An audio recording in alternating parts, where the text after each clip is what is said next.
Everyone is debating the wrong number. Every analyst, every defense correspondent, every geopolitical commentator has anchored their entire framework to a single variable. How many missiles Iran can field? How many launchers? How many warheads sitting in hardened facilities along the northern coastline of the Strait of Hormuz? That is the number being cited in every briefing room and every cable news segment. But that number is not the strategic variable that matters, not even close. The variable that changes the entire equation is 4 minutes. Here is the basic geography that no one is contextualizing properly. The Strait of Hormuz, at its narrowest navigable point, measures approximately 33 kilometers across.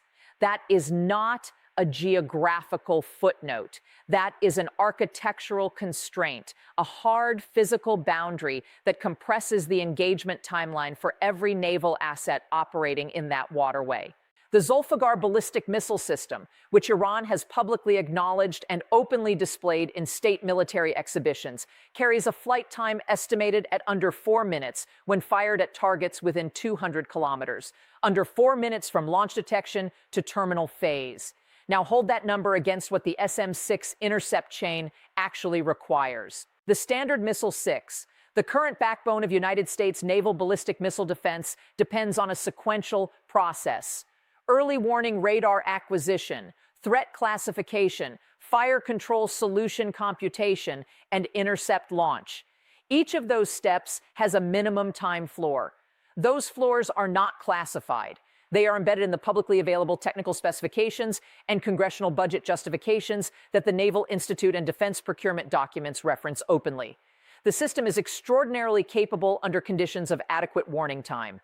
The question that the RAND Corporation began raising in its open source assessments as far back as 2015 is precisely this: what happens to intercept probability when warning time collapses below the minimum threshold for the full engagement sequence to complete? That question has never been answered publicly, and Iran has been studying it for 2 decades. This is not a story about missile inventory. Every defense journalist covering this region understands missile inventory. This is a story about the architecture of time, the deliberate compression of the decision window to a point where the technical superiority of the intercept system becomes geometrically insufficient, regardless of its qualitative advantages. Iran has never publicly articulated this as a doctrine.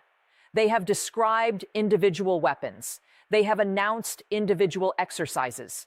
But the integrated sequencing logic, the specific reason why geography, flight time, electronic warfare layering, and saturation volume are not separate capabilities, but a single compressive mechanism that architecture has never been formally declared. To understand why, you need to look at what Iran built while the rest of the world was counting warheads. Let us bring this out of the realm of military theory and place it exactly where it belongs, in the data that governs energy markets, supply chains, and the economic calculations that affect every nation on this planet. The United States Energy Information Administration publishes one figure that every serious analyst of this region should have memorized. Approximately 21% of all globally traded petroleum and liquefied natural gas transits the Strait of Hormuz every single day. The raw volume translates to somewhere between 20 and 21 million barrels of crude oil moving through that 33-kilometer choke point in every 24-hour period. That is not a strategic abstraction. That is the physical backbone of the global energy architecture. Now, apply the compression logic we just established to that number. Every percentage point of disruption at Hormuz is priced into futures markets within hours, not days.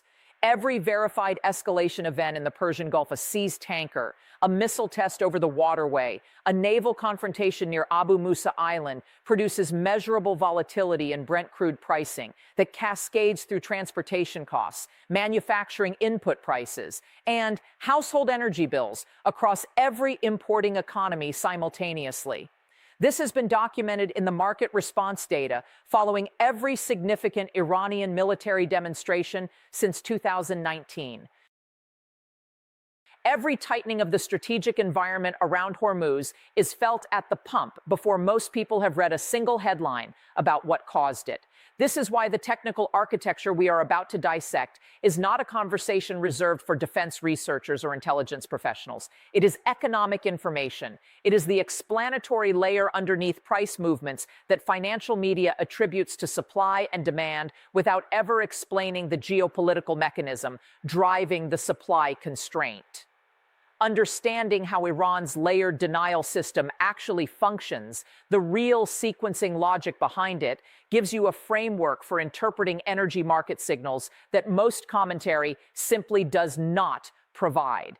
If that layer of analysis is what this channel delivers and you are not yet subscribed, do that now. Because what comes next is the part that most defense coverage skips entirely: the empirical architecture underneath the doctrine, broken down component by component.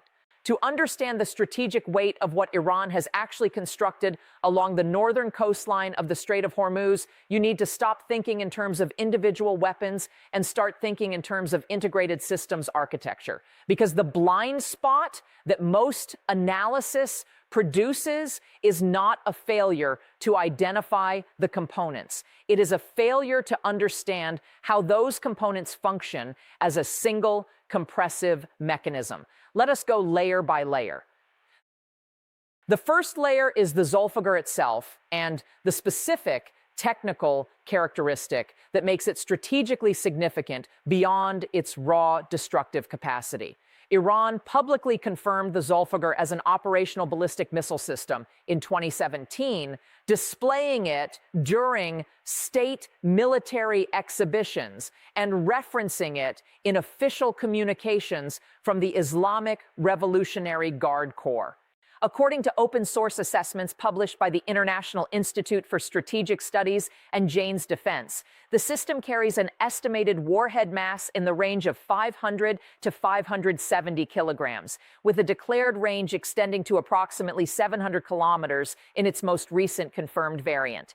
The guidance architecture, based on Western technical assessments of Iranian missile development, combines inertial navigation with satellite correction, a configuration that provides terminal accuracy sufficient for area denial operations against large naval platforms. But here is the detail that changes the analysis entirely. Iran has never publicly disclosed the circular error probable of the Zolfaghar under operational conditions. The CEP, the radius within which 50% of fired rounds will impact, is the single most operationally relevant specification for any precision strike system. Every other publicly acknowledged ballistic missile program in the world, from the American Army Tactical Missile System to the Russian Iskander, has had its CEP estimated, debated, and published across multiple independent technical sources.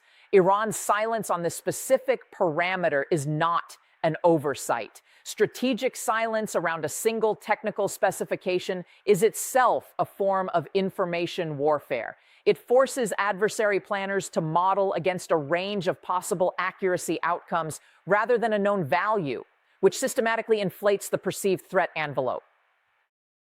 That is layer one. Now move to layer two. The anti-access and area denial architecture that surrounds the Zolfaghar is what transforms a capable missile into a genuinely compressive strategic instrument. The RAND Corporation began systematically analyzing Iranian anti-access and area denial development in the mid-2000s, with its 2016 report on Iran's evolving way of war identifying a critical doctrinal distinction that most Western commentary has consistently missed. Iran is not building anti-access and area denial as a warfighting tool designed to win a sustained military exchange with the United States Navy. Iran is building it as a coercive instrument, what RAND analysts describe as deterrence by denial rather than deterrence by punishment. The objective is not to destroy an opposing fleet. The objective is to raise the anticipated cost of naval intervention to a level that exceeds the political will available to sustain it. This distinction matters enormously because it changes the metric of success. A denial architecture does not need to achieve a military victory. It only needs to make the probability of unacceptable losses credible enough to alter the adversary's decision calculus before the first engagement occurs. Layer 3 is where the mathematics become uncomfortable for conventional naval doctrine. Each Arleigh-Burke-class destroyer, the primary surface combatant operating in Fifth Fleet waters, carries between 90 and 96 vertical launch system cells. Not all of those cells are loaded with interceptor missiles. A standard deployment configuration allocates cells across multiple mission sets, including land attack, anti-submarine warfare, and surface strike, in addition to air and missile defense. The number of SM-6 rounds available for ballistic missile intercept on any given vessel is a fraction of the total magazine capacity, and that fraction is classified. What is not classified is the unit cost. The SM-6 is budgeted at approximately $4 to $4.5 million per round, according to published United States Navy procurement documents.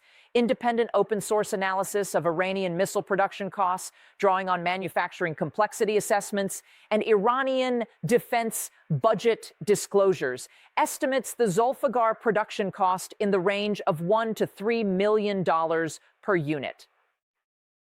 The implication of that cost asymmetry is what defense economists refer to as a cost imposition strategy. When the offensive round costs less than the defensive intercept and when magazine depth is finite, a sufficiently large salvo does not need to defeat the intercept system technically. It only needs to exhaust it mathematically. Military analysts have been closely observing this arithmetic since at least the early 2000s. And if this empirical pattern holds at the scale Iran's declared inventory suggests, the engagement mathematics shift in ways that conventional naval superiority frameworks were not designed to address.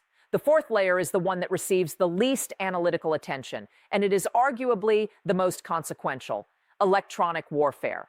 In 2011, Iran publicly displayed what it claimed was a recovered American RQ-170 Sentinel unmanned aerial vehicle, a claim subsequently acknowledged by the United States Air Force, which confirmed the loss of the aircraft over Iranian territory. The precise mechanism by which the aircraft was brought down has never been officially confirmed by either side, but the incident demonstrated an Iranian electronic warfare capability that Western intelligence had not fully accounted for in open-source threat assessments.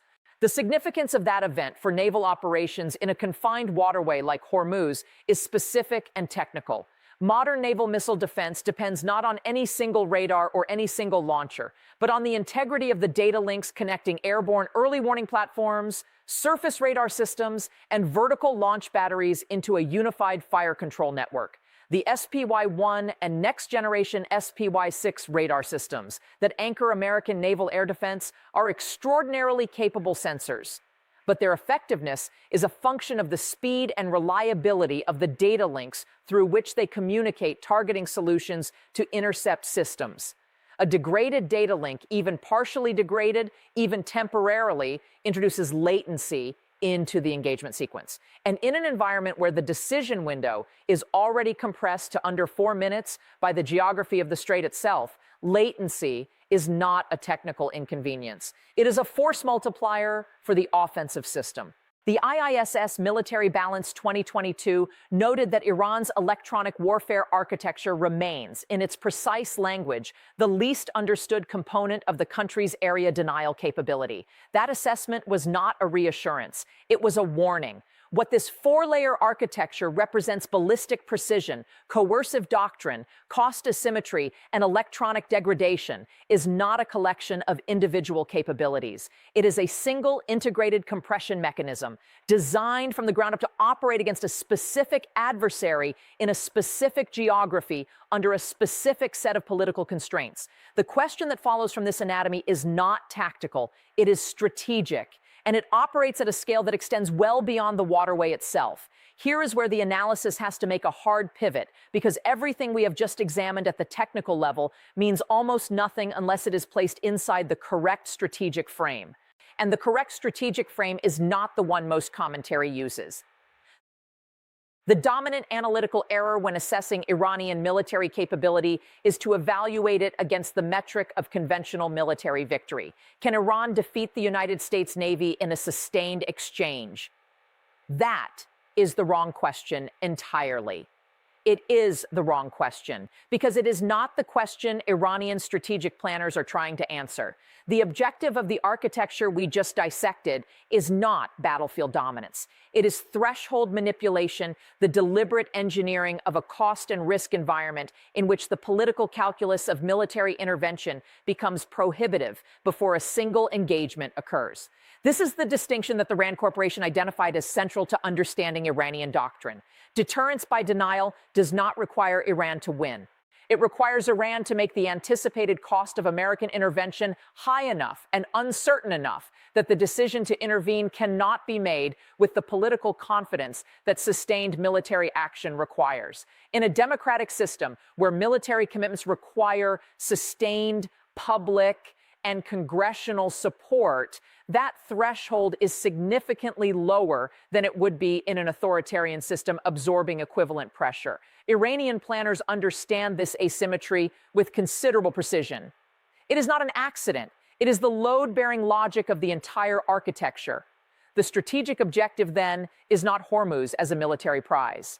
It is Hormuz as a coercive instrument, a pressure point that Iran can credibly threaten to activate in order to extract political concessions, deter regime-threatening military action, and maintain a zone of operational sovereignty in its immediate neighborhood that external powers cannot easily penetrate without accepting costs that exceed their political tolerance.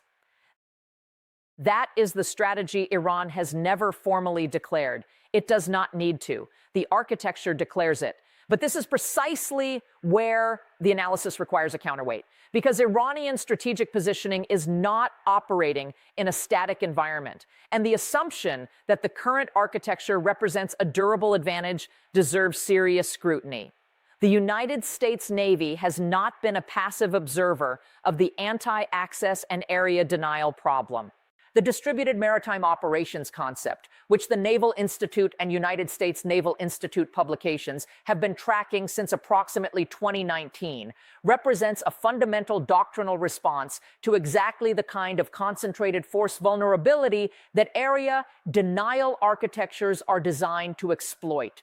The core logic of distributed maritime operations is dispersion, replacing the concentrated carrier strike group model, which presents a high-value target dense enough to be worth a saturation attack, with a disaggregated network of smaller, more numerous, and increasingly autonomous platforms that do not offer the same mathematically attractive target concentration. Large unmanned surface vessels currently in development and testing are explicitly designed to participate in this distributed architecture, absorbing attrition that would previously have fallen on crewed high-value assets. If this doctrinal shift is implemented at the scale and speed that current procurement trajectories suggest, it begins to erode one of the foundational assumptions of the Iranian cost imposition strategy, namely that the targets available in the operational environment are concentrated enough and valuable enough to make saturation economics work in Iran's favor. There is a second counterweight that demands equal analytical honesty. The geographic scope of Iranian anti-access and area denial capability is real but bounded. The architecture is optimized for a specific operational environment, the Persian Gulf and the Strait of Hormuz, where Iranian land-based systems operate at maximum effectiveness and where the physical constraints of the waterway compress the engagement timeline in Iran's favor. Outside that geographic envelope, the calculus shifts substantially. Iran does not possess carrier aviation. Iran does not possess a blue water naval capability capable of projecting and sustaining force at distance. The denial architecture that is genuinely formidable within its designed operational radius becomes progressively less relevant as the operational theater expands beyond it. Michael Connell of the Center for Naval Analyses has made precisely this point. In published assessments, Iran possesses a sophisticated denial capability, but a limited control capability. And those are fundamentally different strategic instruments with fundamentally different implications. The third counterweight is economic, and it is the one Iranian strategic planners cannot resolve through doctrine alone. The resource asymmetry between Iran and the United States is not a footnote. Iranian gross domestic product was estimated at approximately $400 billion in 2023.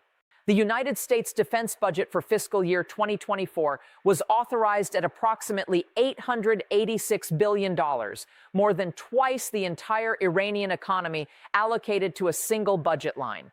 Sustained sanctions have constrained Iranian access to precision manufacturing components, semiconductor technology, and the foreign exchange reserves necessary to fund large-scale procurement at pace.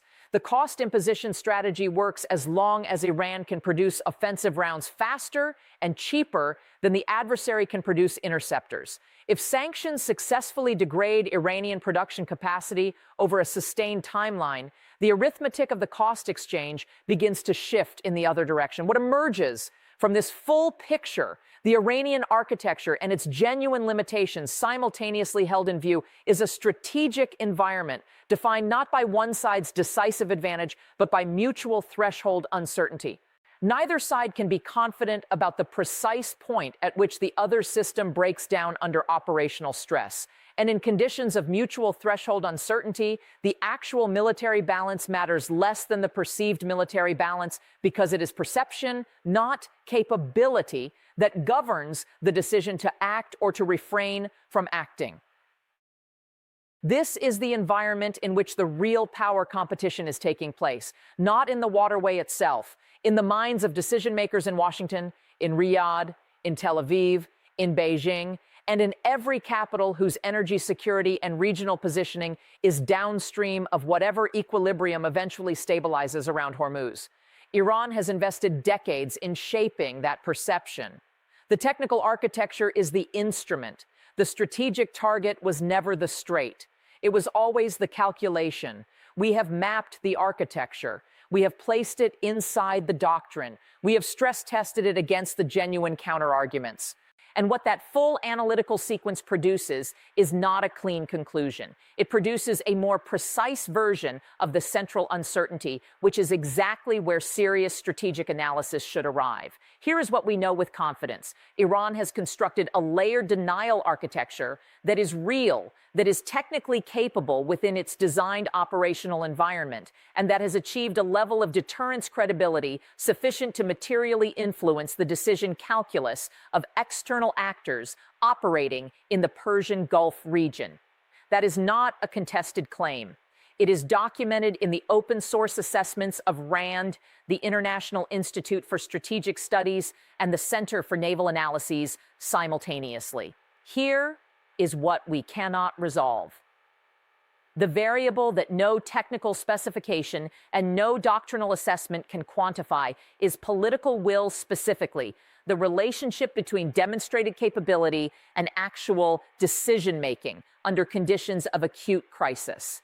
Every historical case study of deterrent stability suggests that the moment deterrence is most likely to fail is not when one side is clearly dominant. It is when both sides believe the other's threshold is higher than their own.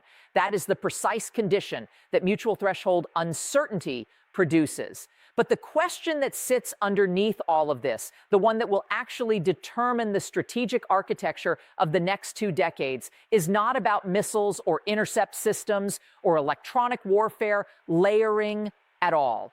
The question is this: if 3 of the world's largest energy consumers are simultaneously restructuring their supply chains to reduce Hormuz dependency, China accelerating overland corridors through Pakistan and Central Asia, the United States expanding liquefied natural gas export capacity to European and Asian markets, India diversifying import sourcing across multiple maritime routes, then the strategic leverage that the Hormuz choke point currently represents is operating on a depreciating timeline.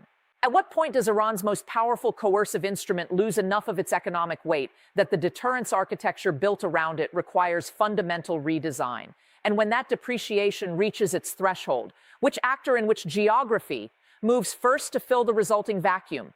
Leave your assessment below. That question does not have a settled answer yet. And the analysis that gets it right earliest will have identified the most important strategic variable of the coming decade before the rest of the conversation catches up.